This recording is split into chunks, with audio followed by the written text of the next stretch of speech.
আজকে আমরা রান্না করব দেশি মুরগির পাতলা ঝোল। অল্প মশলায়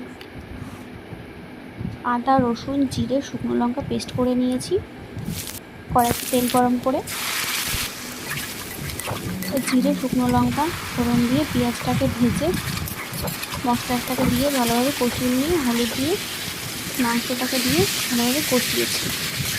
কষানোর সময় আলু আর লবণ দিয়ে আবার কষিয়েছি যতক্ষণ না তেল ছেড়ে দেয়। ভালোভাবে কষিয়ে নেওয়ার পর গরম জল দিয়েছি, দিয়ে ফুটে উঠলে তার মধ্যে গরম মশলা বাটা আর গোলমরিচ বাটা দিয়ে ঢেকে দিয়েছি।